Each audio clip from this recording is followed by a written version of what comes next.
her true story, from Ohio. He was my husband, and also the father of my grandson. Mama, I'm not clean anymore. I don't deserve to exist. I was rinsing dishes in the kitchen when I heard her scream. Not the usual teen frustration, not even heartbreak. This scream came from the hollow part of the soul where things rot when they've been buried too long. I ran, still clutching a wet dish towel. Upstairs, I found her on the floor, knees drawn to her chest, hair tangled over her face like a veil of shame. My daughter, my only child, Tara. She looked up at me like a wounded animal, red-eyed and trembling. I dropped to my knees, cradling her as if she was 5 again, not 17. "It's okay," I whispered, stroking her back. "Mama's here. You don't have to be afraid." She didn't speak after that, not for a long time. I sat with her on the floor for nearly an hour. Eventually, she fell asleep in my arms, her body still jerking from leftover sobs. That night changed everything. I just didn't know it yet. My name is Linda. I was 18 when I had Tara. Her father disappeared before she was born, and I spent my life working the night shift at a hospital in Ohio to give her what I never had: security, education, dignity. When Tara was 17, I met Daniel. He was soft-spoken, a little older than me, a widower. He owned an appliance repair shop and wore suspenders that made him look like he belonged in another decade. He called me ma'am on our first date and brought flowers to our second. He always held the door, always smiled. "I have a daughter," I told him. "Even better," he said. "I always wanted a daughter." We married in a small church in Akron. Tara wore a blue dress and didn't smile once. I thought it was teenage angst, maybe resentment. She didn't even look at Daniel during the ceremony. If only I had listened to that silence. If only I'd seen what her eyes were screaming. A month after that night on the bedroom floor, Tara sat across from me at the kitchen table, pale and shaking. I knew before she spoke. "I'm pregnant," she said. The words dropped like a hammer. I couldn't breathe. "Who's the father?" I asked gently. She shook her head. "I can't. I just can't." "Tara, please. If you're scared, I'll help you. But I need to know." She bit her lip until it bled. "You'll hate me. You'll hate me forever." "I could never hate you." She never said his name, but the terror in her eyes spoke louder than words. I supported her anyway, took her to every appointment, sat with her during therapy. She wanted to keep the baby. "I know it's wrong," she whispered once, "but it's still mine, and I want to protect it, even if I hate myself." I nodded.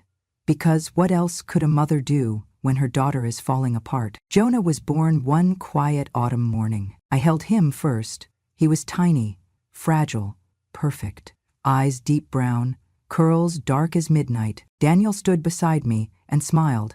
"He looks just like you, Linda." At the time, I thought he meant it kindly. Now I know it was mockery. For the next few years, life became oddly normal. Tara distanced herself. She was still a good mother. Fed Jonah, held him, kissed him goodnight, but she carried sadness like a second skin. Depression came and went in waves. She stopped painting, stopped writing. She avoided Daniel at all costs. "Why don't you talk to him?" I asked once. She stared at her plate.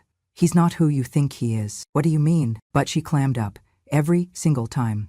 Jonah grew. Daniel doted on him. Too much sometimes.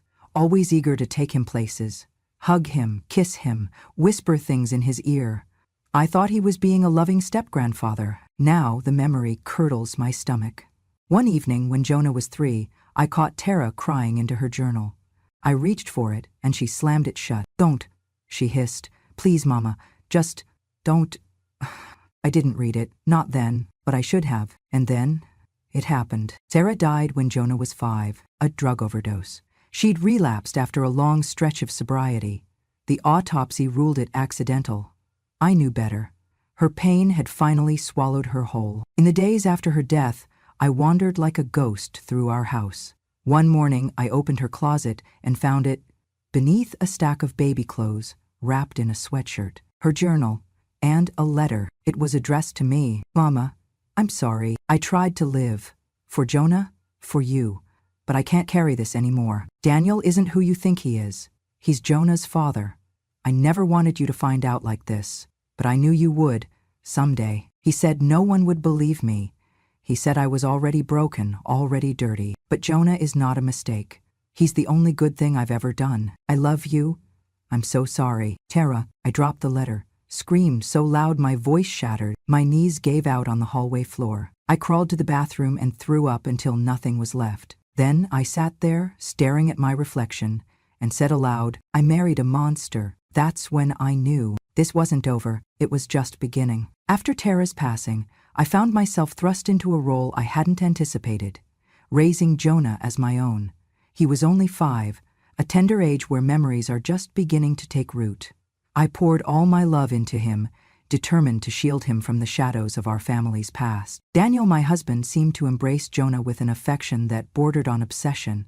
He was attentive, always eager to spend time with the boy, teaching him to ride a bike, reading bedtime stories, and attending every school event. At first, I was grateful for his involvement, believing it was his way of coping with Tara's death. However, as time went on, I noticed a certain intensity in Daniel's interactions with Jonah. He was overly protective, quick to discipline, and often dismissed my concerns about giving the child some independence. There were moments when Jonah would flinch at Daniel's raised voice or retreat into silence after their time together. I chalked it up to the challenges of parenting a grieving child. Jonah, for his part, was a quiet boy. He had Tara's eyes, deep and expressive, and a contemplative nature that made him seem older than his years. He rarely spoke about his mother, and when he did, it was with a mixture of longing and confusion. As Jonah grew, so did my unease. There were subtle signs, a reluctance to be alone with Daniel, nightmares that left him screaming in the night, and drawings that depicted dark, unsettling scenes. I began to question the dynamics in our home, but every time I broached the subject with Daniel, he deflected or became defensive. I sought counsel from friends and professionals, trying to piece together the puzzle. Was Jonah's behavior a manifestation of grief, or was there something more sinister at play? The more I delved, the more I realized how little I truly knew about the man I had married. One afternoon, while cleaning out the attic, I stumbled upon a box of Tara's belongings. Among her journals and sketches, I found a letter addressed to me. With trembling hands, I unfolded the paper and began to read. Mama, if you're reading this, it means I'm no longer there to protect Jonah. I tried to be strong, but the weight of my secret became too much to bear. Daniel is not who he pretends to be. He hurt me in ways I can't describe, and Jonah is the result of that pain. I couldn't bring myself to tell you while I was alive, but you deserve to know the truth.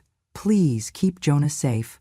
Love, Tara. The words blurred as tears streamed down my face. A cold realization settled over me. The man I had trusted, the man who had become a father figure to my grandson, was the very source of our family's torment. In that moment, the pieces clicked into place. Daniel's overbearing nature, Jonah's fear, Tara's depression. It all stemmed from a betrayal so profound, it shattered the foundation of our lives. I knew what I had to do. Armed with Tara's letter and a newfound resolve, I approached the authorities. The ensuing investigation unearthed evidence that corroborated Tara's claims. Daniel was arrested and charged with multiple offenses, his facade of respectability crumbling under the weight of his crimes. The trial was a harrowing experience, but I stood firm, testifying to the truth and honoring Tara's memory. Daniel was convicted and sentenced to prison, a small measure of justice for the pain he had inflicted. In the aftermath, Jonah and I began the slow process of healing. I enrolled him in therapy, and together we navigated the complexities of our shared trauma. Over time, Jonah found solace in creative expression, channeling his emotions into art and writing. Years passed, and Jonah blossomed into a compassionate and insightful young man. He pursued a career in education, determined to make a positive impact on the lives of others. We established a tradition called Truth Dinner, an annual gathering where we shared stories, honored Tara's legacy, and reaffirmed our commitment to honesty and resilience. One evening, during a truth dinner, Jonah stood before our assembled friends and family, holding the letter his mother had written. I am the product of a painful past, he began, but I refuse to let that define me. My grandmother's unwavering love and courage have shown me the power of truth and the importance of confronting darkness with light. I carry my mother's strength within me, and I vow to break the cycle of silence. As he spoke, I felt a profound sense of pride and hope. Our journey had been fraught with sorrow, but through it all, we had emerged stronger. bound by love and an unyielding commitment to truth. The years that followed Tara's death were a blur of grief and routine. I threw myself into raising Jonah, pouring all my love and energy into him. He was a bright child, curious and kind, with his mother's deep brown eyes. But there was a shadow that lingered, a sense of unease that I couldn't quite place. One night, I found Jonah sitting on the floor of his room, clutching a drawing. It was a crude sketch of a man with a twisted smile looming over a small figure curled into a ball. When I asked him about it, he shrugged and said it was just a monster from his dreams. I wanted to believe him, but something in his eyes told me there was more to the story. As Jonah grew older, he became more withdrawn. He flinched at sudden movements and avoided being alone with Daniel. I began to notice bruises on his arms and legs, which he always attributed to accidents at school or on the playground. But the explanations felt rehearsed, and the injuries too frequent. One evening, I overheard a conversation between Jonah and Daniel. Daniel's voice was low and menacing, and Jonah's responses were barely audible. I couldn't make out the words, but the tone sent chills down my spine. When I confronted Daniel, he dismissed it as a misunderstanding, claiming he was merely disciplining the boy. But the fear in Jonah's eyes told a different story. Determined to uncover the truth, I began to observe more closely. I noticed how Jonah would tense up whenever Daniel entered the room, how he avoided physical contact, and how he seemed to carry an invisible weight on his small shoulders. I started documenting these observations, keeping a journal of incidents and behaviors that raised red flags. One day, while cleaning the attic, I stumbled upon a box of Tara's belongings. Among her journals and sketches, I found a letter addressed to me.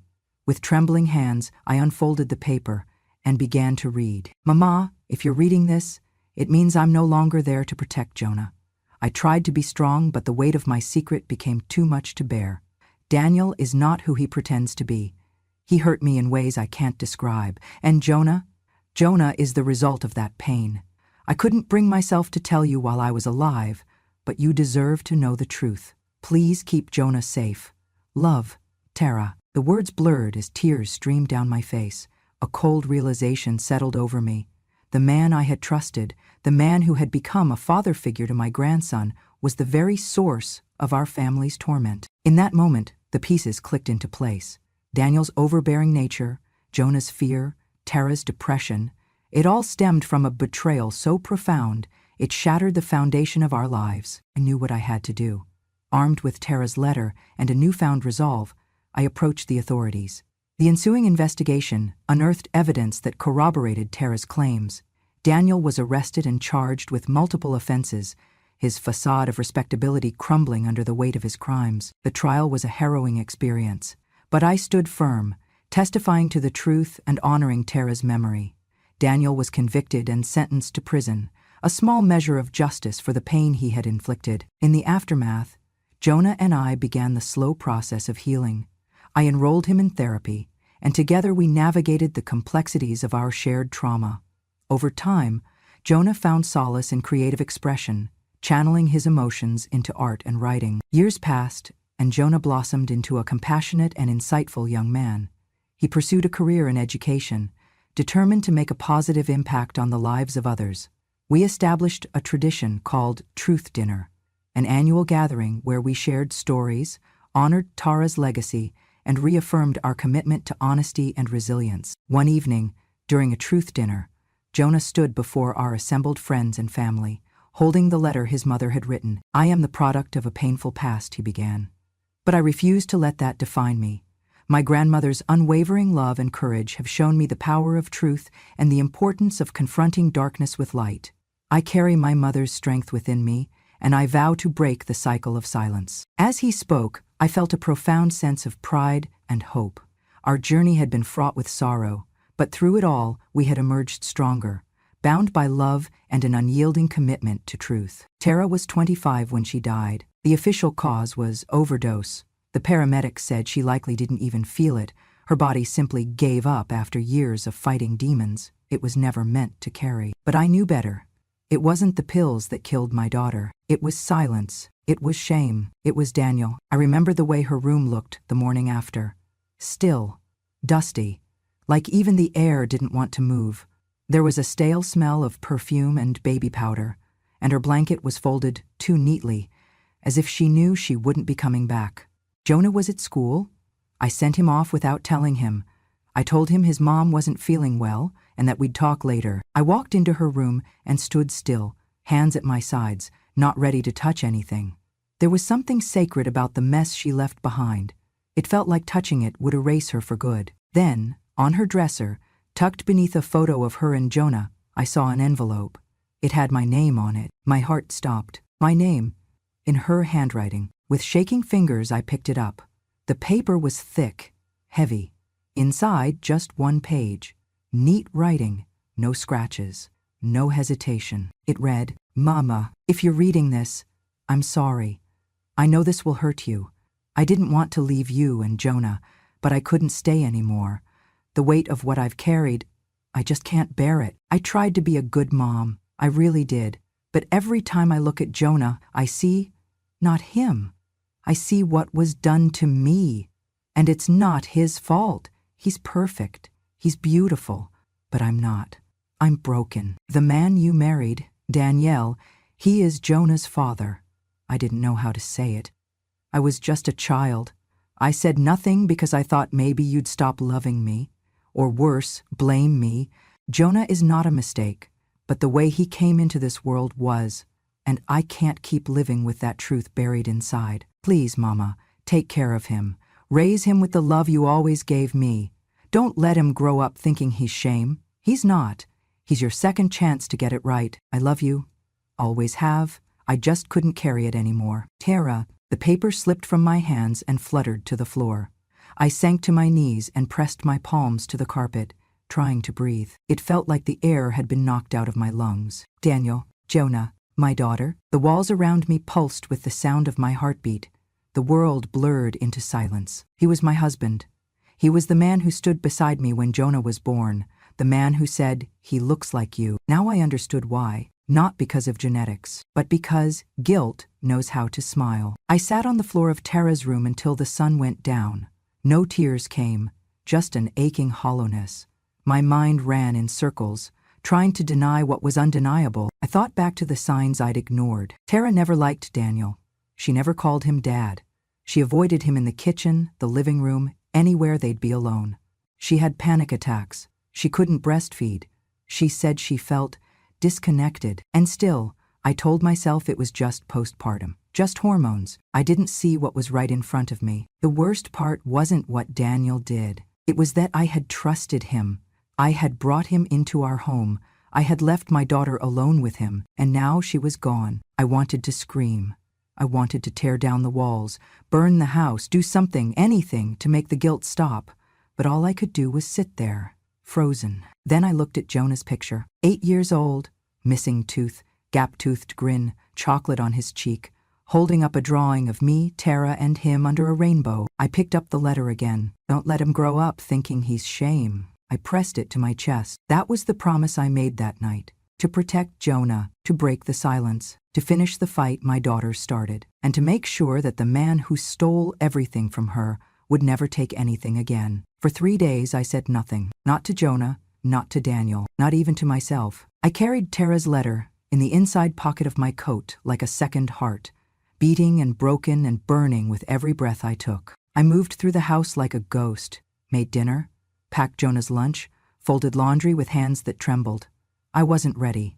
I needed to see him with clear eyes. Daniel, the man who kissed me every night, the man who once fixed our broken washing machine without a word of complaint, who mowed the neighbor's lawn when they were sick, who tucked Jonah into bed and left the hallway light on, just in case. I had to look at him and see a monster. But first, I had to be sure, so I watched. I paid attention to what I'd never noticed before, the way his eyes lingered on Jonah when the boy was quiet, the way he avoided Tara's photo on the wall, the tension in his jaw whenever Jonah laughed too loud, asked too many questions. Daniel had always been loving, but sometimes, in retrospect, too exacting, too precise in how Jonah should behave. No running, no second helpings, no messy jokes. It had felt like old-fashioned discipline.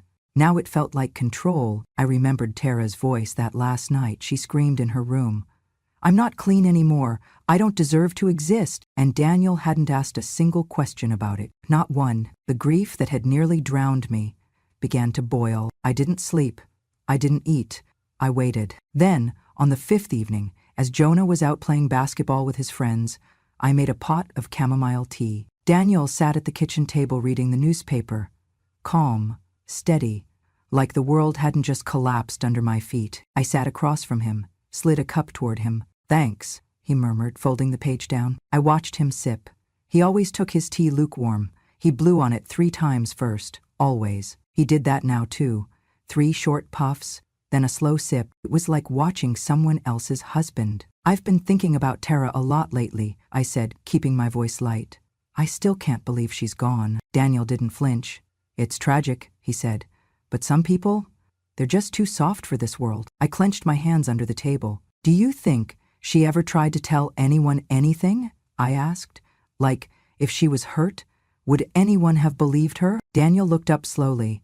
His eyes were still the same pale green I used to find calming. Now they looked like algae sitting on something rotten. "Some things," he said, "are better left buried." His voice was calm, too calm. I pressed further.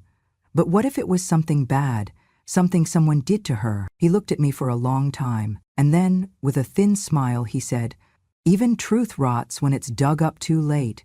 It poisons everything." I felt cold rush up my spine, but I didn't blink. I'd hidden a recorder in the fruit bowl beside the bananas. The red light was still on. I stood up. "You want more tea?" I asked. He nodded. "That'd be nice." I poured the tea with a steady hand. My heart was hammering, my palms were slick, but my face, I kept it soft, loving, like always. That night, when he went to bed, I took the recorder and played it back twice. I sat on the back porch with the stars overhead and Tara's letter beside me. The two together, his words, her pain, created a kind of evidence no courtroom could ignore, but I needed more, so I went through the attic. Every box Tara had once touched, I opened. Every notebook, every journal. I didn't stop to cry when I found old baby clothes, little drawings signed in crayon. I was hunting for her voice, and I found it. In the back of a floral diary from her high school years, behind a taped photo of her prom dress, were 3 entries. One was dated 9 months before Jonah was born. He came into my room again. Mama was at work. I didn't scream. I just watched the ceiling and tried not to leave my body. I think I died a little. "I'm so sorry, God. Please don't let Mama find out." The second read, "I missed my period again. I can't tell Mama. I can't tell anyone. He says no one would believe me, that I'd be ruining everything if I spoke." And the third, "Jonah is moving inside me, kicking. But I can't look at my stomach without wanting to scream. I pray every day to love this baby, but I also pray that one day someone will know the truth." I printed them out. I made copies of the audio file. I took it all to the police. The detective on duty was a woman named Sergeant Alvarez. She listened in silence. When the tape stopped, she didn't look at me. She just stood up and said, "Wait here." 10 minutes later, she came back with a warrant request for Daniel's arrest. "Do you want to be the one to tell him?" she asked. I shook my head. "I want him to hear it from someone he didn't marry." They came for him the next morning. Daniel didn't resist. He didn't shout. He looked at me, once, as they cuffed him in the driveway, and said, "I always knew you were too smart." I didn't reply, but my silence was the beginning of his sentence. The morning they took Daniel away, the neighbors watched from behind their curtains. Nobody said a word. Not then. But by nightfall, the whispers had started. He was such a good man, always polite, always helpful, eating for free. Why would she make up something like that? And I let them talk. I let them speculate and spin, because I had no interest in clearing my name in the court of public opinion. I was preparing for the real one. The detective assigned to the case was careful, deliberate. She interviewed Jonah, but gently. She never mentioned paternity, only asked what he remembered of growing up. "He was always strict," Jonah said. "Not abusive, just cold. Like, I annoyed him." "And your mother?" Jonah swallowed hard. "She cried a lot, even before I was born. I never knew why." The evidence mounted quietly. Tara's diary entries, her suicide note, the audio recording from the kitchen that night. A DNA test wasn't needed. Tara's letter was clear enough. And given Daniel's silence and refusal to answer questions, the DA moved forward with formal charges: statutory rape, incest, endangerment of a minor, coercion. He was 70, Jonah was 20, and I was somewhere between 50 and 1,000 years old, it felt. The trial date came in late spring. The courthouse smelled of lemon cleaner and fear. Jonah didn't come. I didn't ask him to. He'd already lived through the truth. I wouldn't make him relive it for strangers. Daniel's lawyer tried to downplay everything. "These are decades-old claims," she said. "There's no physical evidence." But the judge, a woman in her 60s, interrupted her. "Rape often leaves no bruises on the outside," she said, "especially when the victim is a child in her own home." When it was my turn to take the stand, I felt the room hold its breath. I looked Daniel in the eye. His hair was thinner now. His hands shook a little, but his eyes were the same, pale, unreadable. "I was 45 when I met him," I said. "I thought he was kind. I thought he wanted to be a father to my child." I took a breath. My throat burned, but I did not cry. "I invited him into our home, into our lives. I said yes to a man who raped my daughter and fathered a child with her, without ever showing his shame. I called him husband. I let him hold my grandson." My voice cracked, but I didn't fall. "He is not just a liar, not just a predator. He is a coward who hid behind charm and used the trust of a child to violate her body and her mind." I glanced at the jury. One woman dabbed her eyes with a tissue. A man clenched his jaw. "I cannot bring my daughter back," I said, "but I can tell her story, and I can promise my grandson that silence will never be his inheritance." Then I stepped down. Daniel never testified. He sat there, head low, as if sleepwalking through his own reckoning. After closing arguments, the jury deliberated for only 4 hours. When they returned, the judge called the room to order. "In the case of the state versus Daniel Benson," she said, "we find the defendant guilty on all counts." Daniel did not react, but I did. I let out a loudly, like I'd been holding my breath for 20 years. The judge's sentence was clear and final. "Daniel Benson, you are hereby sentenced to 25 years in state prison without possibility of parole." Then she paused. "But before I close these proceedings," she added, "let me say this. Jonah Benson is not the result of shame. He is the result of strength, and he is the victim of a double betrayal, from a mother too afraid and a man too monstrous." The room was silent. She looked directly at me. "You may have raised him in the shadow of a lie, Mrs. Thomas, but now, because of you, he can live in the light of truth." I walked out of the courtroom with the sun on my face. My hands were trembling, but they were also free. I had spent years cooking dinner for a man who'd destroyed my child, but now I had said her name, Tara. This time, everyone had heard it. Jonah was 20 when he asked about the letter. He had always been an observant boy, quiet, kind, thoughtful, in ways that made people underestimate how much he noticed. When he was 10, he found an injured dove in the backyard and spent 3 weeks nursing it back to health. When he was 15, he took a summer job at the library just to help pay for groceries during a tight patch. And when he turned 20, he found a folded paper tucked behind the attic insulation while helping me clean out boxes. It wasn't the letter, but it was from Tara. A torn journal page, a paragraph dated 2 months before her death. "Some nights, I sit by the crib and wonder what kind of man Jonah will become. Will he smile like mine? Will he have the patience of a saint? I love him. I do. But sometimes I look at him and see him. I try to push the guilt down, but it's in my marrow." Jonah brought the paper downstairs. His face was unreadable. "What is this?" he asked. I didn't lie. I couldn't anymore. "Come sit, baby," I said, patting the kitchen table. The room smelled of banana bread, still warm from the oven. Outside, a neighbor's dog barked at a squirrel. It was an ordinary afternoon, but everything was about to become extraordinary. I poured us both tea. I waited until he sat. Then I placed my hand over his. "This paper," I began, "is from your mother's journal. It wasn't meant to be found, but now that it has been, I think it's time we talk." He didn't flinch, just nodded. And so I began, not with Tara's death, not with the trial, but with her as a baby, my baby. How she'd come into the world screaming, fists clenched, full of fight. How her father had walked out before she even opened her eyes. How I worked 3 jobs to buy her first bike. How she hated peas, loved thunderstorms, played piano with one hand while writing poems with the other. How at 17, she stopped smiling. How I thought it was just adolescence. And then, Daniel, I told Jonah everything. From the moment I met him, to the day he moved in, to the way Tara changed. Slowly, almost imperceptibly after that. I told him about the pregnancy, the silence, the breakdown. I told him about the letter, about Daniel, about the truth. For a while he just sat there. Then he stood. His shoulders trembled. His jaw locked. He picked up the ceramic mug in front of him and threw it against the wall. It shattered into 100 pieces, shards of porcelain ricocheting off the floor like bullets. I began. But he cut me off. No, he said. You don't apologize. Not you. His chest rose and fell with ragged breath. Then he collapsed into the chair and buried his face in his hands, and sobbed, deep, guttural sobs that came from a place words couldn't reach. I let him cry. I didn't touch him, didn't try to fix it. I just sat and waited, like the silence was a quilt we both needed to wrap around our wounds. After what felt like hours, he looked up, eyes red, voice raw. I'm not dirty, he whispered. Right? I reached across the table and cupped his face in both hands. No, I said. You are not.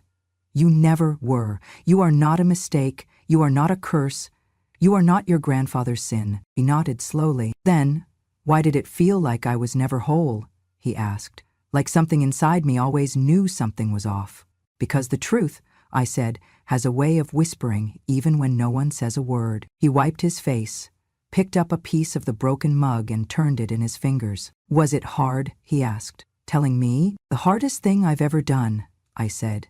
But not telling you would have been worse. He nodded again. Then I want to change my name. I blinked. To what? To Thomas, he said. That was Mom's last name, right? I nodded. I don't want to carry his name anymore, he said. I want to carry hers. My throat tightened. I stood up, crossed the room, and hugged him. He was taller than me now, broader, but when I wrapped my arms around him, he leaned into me, like he did when he was 5 and scraped his knees. I'm proud of you, I whispered. I'm proud of her, he replied. She kept going, even when it hurt. We spent the rest of the night cleaning up the broken mug, then cooking dinner together. Spaghetti with too much garlic bread and a banana pie for dessert. That night, he filled out the paperwork. And 3 weeks later, Jonah Benson officially became Jonah Thomas. A new name, a reclaimed legacy, the beginning of a new truth. Linda turned 70 on a warm spring afternoon in Ohio. The daffodils bloomed early that year, and the pear tree outside her kitchen window, Tara's favorite, was heavy with white petals. Jonah had planned a quiet celebration, banana bread, tea with too much honey, and a stack of poems he'd saved just for her. They lived together now in a 2-bedroom cottage on the edge of town. Linda liked to say it smelled like safety, a blend of cinnamon, warm laundry, and the faintest hint of lavender from the sachets she kept in the drawers. Jonah, now a high school literature teacher, had a rhythm to his life that Linda cherished. He read the newspaper aloud in the mornings, graded essays with a red pen he never pressed too hard, and once a year, on the anniversary of his mother's death, they hosted something called the Truth Dinner. It had started by accident. One night, over roast chicken and mashed potatoes, Jonah had asked, "What's something you've never said out loud before?" Linda blinked, caught off guard. "I hated Father's Day for 20 years, she admitted. He nodded. "I used to think I wasn't allowed to laugh too loud," he confessed, "because happy people didn't come from people like us." They laughed, then cried, and that night they decided to make it a tradition. Every April 12th, they invited friends, students, neighbors, anyone who needed to speak. No recording, no judgment, just a meal and a microphone. The rule was simple. Tell one truth, any truth, especially the one you thought no one would believe. By the 5th year, the event had outgrown their kitchen. Jonah moved it to the school auditorium. He even got permission from the principal to turn it into a community outreach program. This year, Linda made 3 loaves of banana bread. The line for slices stretched down the hall. Jonah adjusted the microphone stand, glanced at his note cards, then cleared his throat. The room quieted. He looked out at the sea of students, teachers, and strangers. Then he began. "My name is Jonah Thomas," he said, "and for most of my life, I believed I was just lucky." He paused. "I had a strong grandmother, a warm home, and a second chance after a lot of pain I didn't remember." He took a breath. "But the truth is, I'm not just the result of love. I'm also the result of a betrayal. A deep, terrible betrayal that shattered my family before I even knew how to walk. He looked at the back row, where Linda sat, hands folded, eyes misty. My mother, Tara, was a beautiful soul, broken too young, taken advantage of by someone the world thought was decent. That man was also my biological father. Gasps rippled across the room. Jonah didn't flinch. He held up the letter, Tara's letter. I found this when I was 20. My grandmother, who raised me, fought for me, believed in me, sat me down and told me everything. She didn't lie. She didn't soften it. He unfolded the paper, and tonight, with her permission, I want to read it. Not to shame, but to honor. His voice trembled, but only once. Jonah, my sweet boy, if you're reading this, it means I couldn't carry the truth anymore. But I need you to know something. You are not a curse. You are not a mistake. You are mine. And I loved you from the moment I knew you were inside me. I didn't choose how you came to be, but I chose to love you anyway. The silence was heavy, but it didn't feel like judgment. It felt like reverence. Jonah folded the letter and looked up. I am the result of a mistake, he said. But my grandmother, she made me believe I was worthy anyway. She gave me a name, a future, and most of all, a truth I could live with. He stepped back from the mic. The applause was thunderous. Some students stood. A few teachers wept. And in the back row, Linda closed her eyes and let the sound wash over her like a benediction. That night, back home, Jonah went to bed early. Linda stayed in the kitchen, humming a tune Tara used to love. She took out the ripe bananas from the basket, mashed them gently, mixed in the flour, the sugar, the eggs. Each stir was a memory. Tara's laugh at age 8, her tears at 16, her whisper, "Mama, I'm not clean anymore," echoing even now. She poured the batter into a pan and placed it in the oven. The scent filled the cottage slowly, sweet, familiar, whole. Linda stood by the window, watching the stars blink, one by one, into the night sky. Jonah had once said, "Truth doesn't fix everything, Grandma, but it lets you breathe again." She understood now. Some truths are bitter. Some are impossible. But silence, that was the flavor she'd grown tired of. Tonight, her kitchen didn't smell of sorrow. It smelled of banana bread, of truth, of survival. And as she sat down with a warm slice and a cup of tea, Linda whispered to the empty room, "The truth can be bitter, but living without it, that's what's truly unbearable. If you've ever swallowed tears over secrets no one believed you'd dare to speak, then I'm here to say, speak, and let me listen. I'm not a writer. I don't need a stage. I'm just a woman who's lived long enough to know. Silence doesn't protect you.